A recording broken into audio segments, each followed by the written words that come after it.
나는 내 눈으로 그의 손에 있는 못자국을 보고 내 손가락을 그 못자국에 넣어보고 또 내 손을 그의 옆구리에 넣어보지 않고서는 믿지 못하겠습니다. 도마입니다. 도마는 제자들 가운데 가장 충성스럽고 용감한 인물이기도 합니다.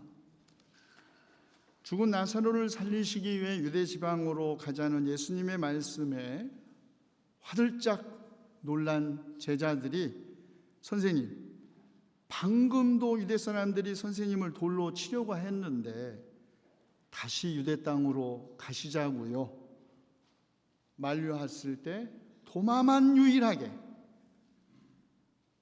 우리도 그와 함께 죽으러 가자라고 말한 용기 있는 제자였습니다.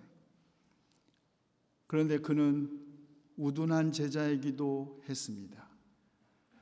용감해서 우둔한 것인지 우둔해서 용감한 것인지 모르지만 도마는 너희는 내가 어디로 가는지 그 길을 알고 있다 말씀하신 예수님께 반문합니다. 주님, 우리는 주님께서 어디로 가시는지도 모르는데 어떻게 그 길을 알겠습니까?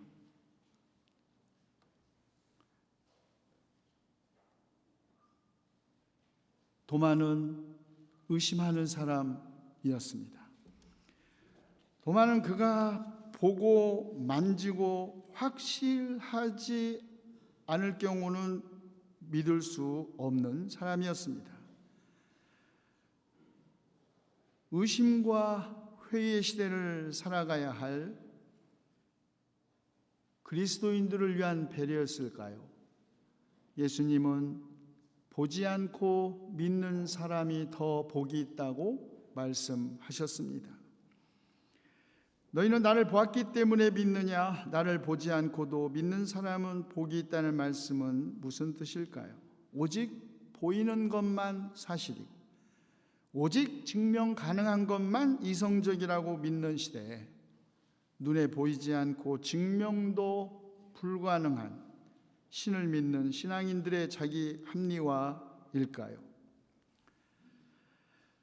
이 말씀은 눈으로 보고 믿는 것보다 눈으로 보지 않고서 믿는 것이 더 위대한 신앙이라는 그런 아닌지 논쟁이 있었습니다. 어떤 신학자는 그런 가시적 근거가 없는 신앙이 더 좋다는 해석을 부인하지만 다른 신학자들은 제자들과 함께 부활한 그리스도를 보지 못한 위치에 있었던 도마야말로 오늘 예수 그리스도의 부활을 보지 못한 오늘의 그리스도인들과 마찬가지이며 요한복음 저자의 의도 곧 보지 못하고 믿는 자가 복되다는 말씀은 표적을 보지 않고 믿는 믿음이 표적을 보고 믿는 믿음보다 더 위대하다라는 뜻이라고 주장합니다.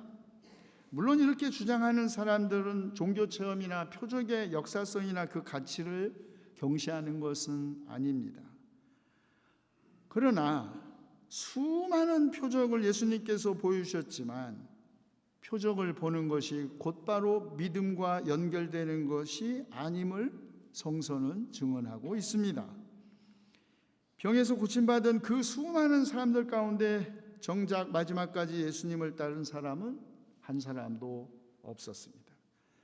예수님에게서 표적을 구하던 사람들이 마침내 예수님을 십자가에 못 박는 일에 동원되고 선동되기도 했지요. 병자를 치유하신 주님은 내 믿음이 너를 구원했다고 말씀하셨습니다. 믿음은 표적과 무관하지 않지만 표적 없이도 믿음은 가능하고 믿음 없이는 표적이 가능하지 않다는 것이 성서의 증언입니다. 그런데 쌍둥이라 불리는 제자 도마는 자기 눈으로 직접 보고 자기 손으로 직접 만져보지 않고서는 믿지 못하는 사람, 실증적이고 과학적 사고를 하는 제자였음이 분명합니다. 신이 있다는 것, 하나님께서 살아계시다는 것, 예수 그리스도가 부활하셨다는 것이 사실로 증명되지 않는 한 믿을 수 없다는 우리 시대의 과학적 무신론 혹은 회의론자 가운데 한 사람일 것입니다. 도마만 그런 것이 아닙니다. 제자 빌립도 이렇게 말했죠. 주님, 우리에게 하나님을 보여주십시오. 그러면 좋겠습니다. 예수께서 대답하십니다. 빌립아, 내가 이렇게 오랫동안 너희와 함께 지냈는데도 너는 나를 알아보지 못하느냐? 나를 본 사람은 아버지를 보았다. 그런데 네가 어찌하여 우리에게 아버지를 보여주십시오 하고 말하느냐? 아버지와 아들이 한 분이심을 제자들은 깨닫지 못했던 것이죠. 아니, 예수님을 본 사람은 이미 하나님을 본 것임을 깨닫지 못했던 것이죠. 십자가에서 로마 제국의 정치범으로 죽으실 예수님, 나무에 달려 저주받은 자 가운데 한 사람으로 하나님께 버림받은 외로운 죽음을 죽으실 예수님, 바로 그분 자신이 길이요 진리요 생명이신데 토마는 다른 길, 하나님에게 이르는 또 다른 길이 있는 것으로 생각했는지 모릅니다. 표적을 구하여 하나님을 찾는 예를 우리는 미신이라고 그러죠. 믿음 없이 표징만 구하는 걸 맹신이라고도 합니다. 의심하는 제자 도마를 작품으로 형상화한 예술가가 많은데 특별히 우리의 주목을 끄는 작가 한 사람은 카라바조입니다. 1602년에 그가 만든 작품 토마는 카라바조 그 자신의 삶이나 그의 인간된 만큼이나 복잡하고 그 어떤 다른 여타의 작품들과 확연히 구별됩니다. 도마에게 자신의 부활한 몸을 보여주는 모든 성화의 그리스도의 모습은 부활한 승리자의 모습입니다.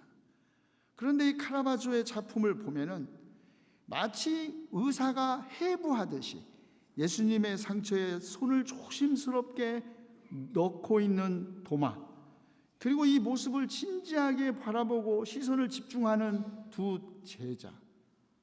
그런데 우리를 더욱 놀라게 하는 건 예수님의 표정입니다. 예수님은 부활한 승리자의 모습이 아니라 차라리 매우 슬픈 얼굴, 믿지 못하는 제자들에 대한 연민의 표정을 짓고 있습니다. 도마는 불신앙의 전형이 아닙니다. 회의 없는 믿음은 진정한 믿음이 아니라 맹신이죠. 믿음의 반대말은 회의나 의심이 아닙니다. 믿음의 반대말은 불신앙이지 의심이나 회의가 아닙니다. 오히려 믿음의 반대는 무관심입니다.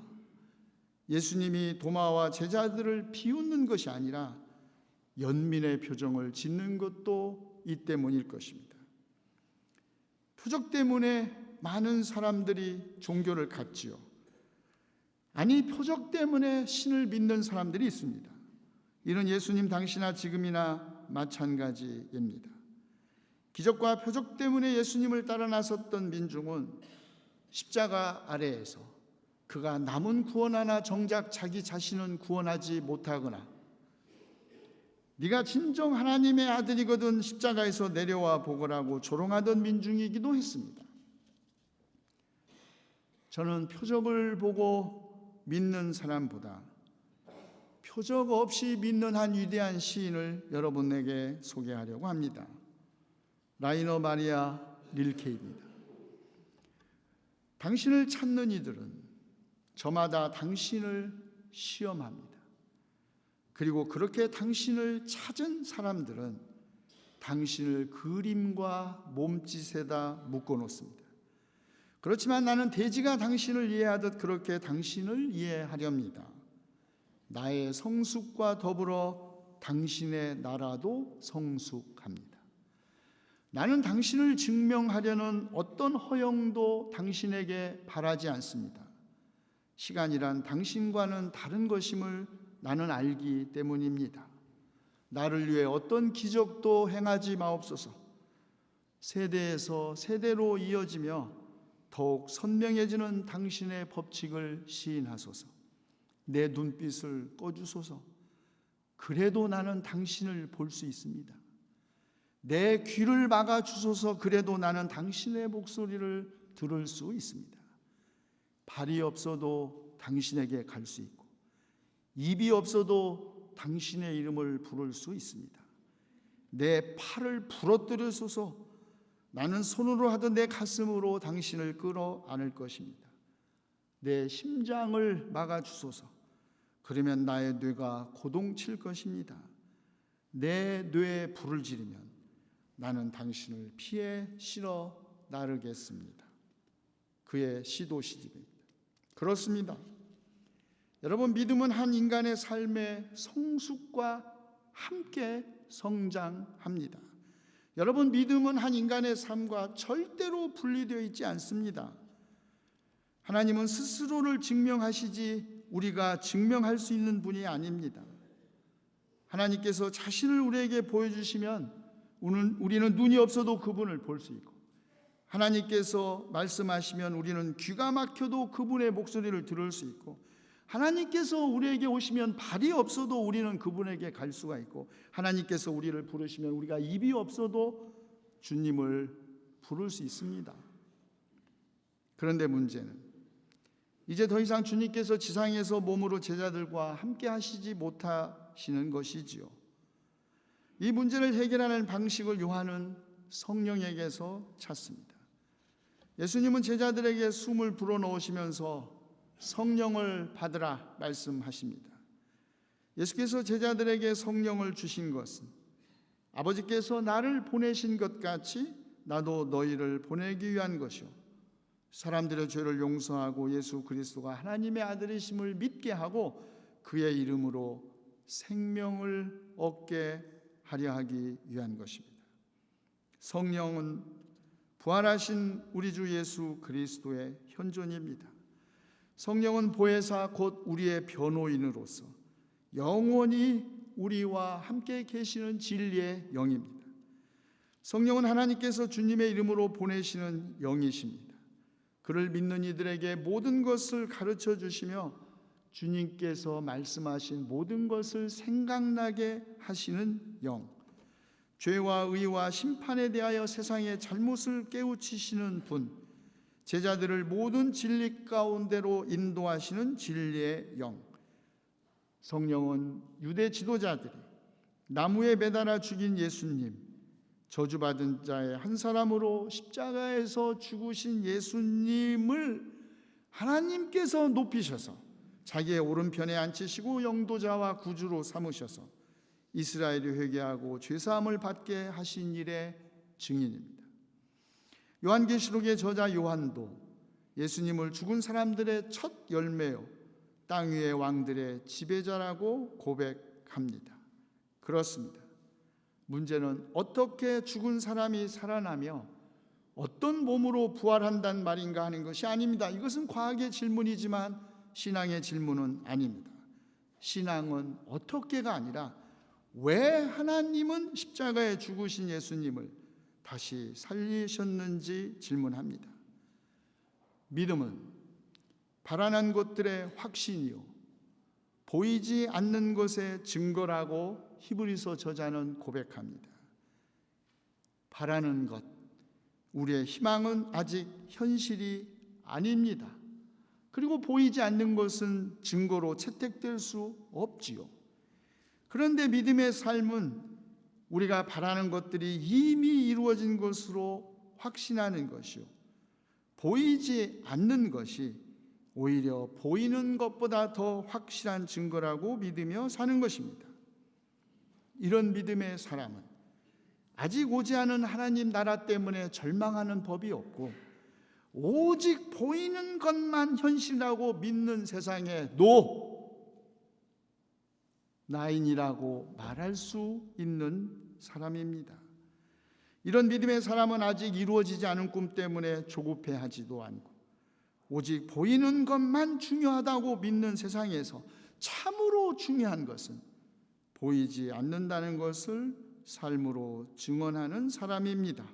이런 사람, 이런 기독교인이야말로 보지 않고 믿는 사람, 복 있는 사람 아니겠습니까? 우리 경동교회 성도 여러분, 이런 보지 않고 믿는 성도 되셔서 보혜사 진리의 영이신 성령께서 여러분과 함께 하시기를 기원합니다. 기도합시다. 땅에 있는 우리의 장막집이 무너지면 하나님께서 지으신 집 곧 사람의 손으로 지은 것이 아니라 하늘에 있는 영원한 집이 우리에게 있는 줄 압니다. 우리는 이 장막에서 살면서 무거운 짐에 눌려서 탄식하고 있습니다. 우리는 이 장막을 벗어버리기를 바라는 것이 아니라 그 위에 덧입기를 바랍니다. 그리하여 죽을 것이 생명에게 삼켜지게 하려는 것입니다. 이런 일을 우리에게 이루어 주시고 그 보증으로 성령을 우리에게 주신 분은 하나님이십니다. 우리는 믿음으로 살아가지 보는 것으로 살아가지 아니합니다. 사도 바울의 고백처럼 주님, 저희도 믿음으로 살아가게 하시고 보이는 것, 보는 것으로만 살아가지 않게 도우시옵소서. 예수 그리스도의 이름으로 기도하옵나이다.